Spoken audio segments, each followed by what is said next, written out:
Smollett took advantage of the pain and anger of racism to promote his career. I'm left hanging my head and asking why. At this hour, photographed and fingerprinted, the Empire actor is now in jail facing felony charges, accused of fabricating the entire story of an attack in Streeterville. And Chicago's top cop is taking this one personally. I'm offended by what's happened, and I'm also angry. How can an individual who's been embraced by the city of Chicago turn around and slap everyone in this city in the face by making these false claims? Good morning, everyone. I'm Erin Kennedy. And I'm Marissa Bailey. A key piece of evidence in the Jussie Smollett case, a paper check. Police say Smollett wrote it out to two brothers, paying them to beat him up. We have team coverage of this breaking news. We begin with our Mike Puccinelli, who's live at Chicago Police Headquarters.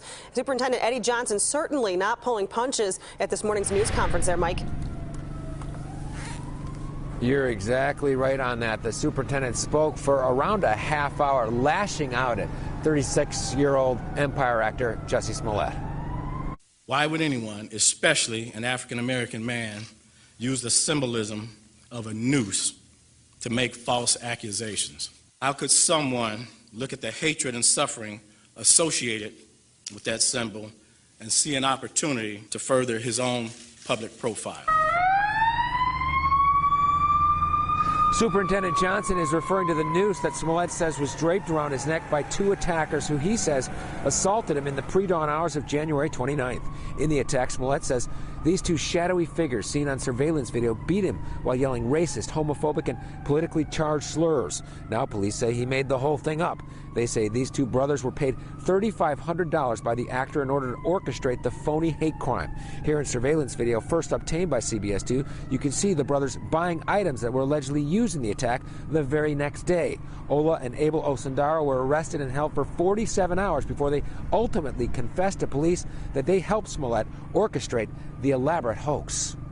It's shameful, because it painted this city that we all love and work hard in a negative connotation, to insinuate and to stage a hate crime of that nature when he knew as a celebrity it would get a lot of attention. It's just despicable. Absolute justice would be an apology to this city that he smeared,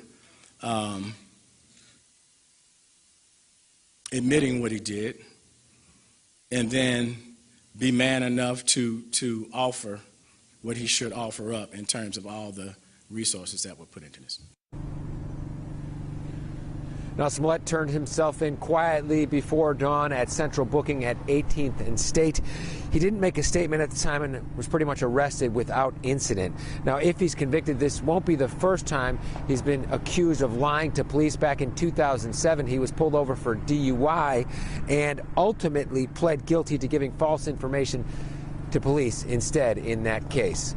Reporting live at 35th and Michigan, Mike Puccinelli, CBS 2 News. Marissa, Aaron? Mike, thank you.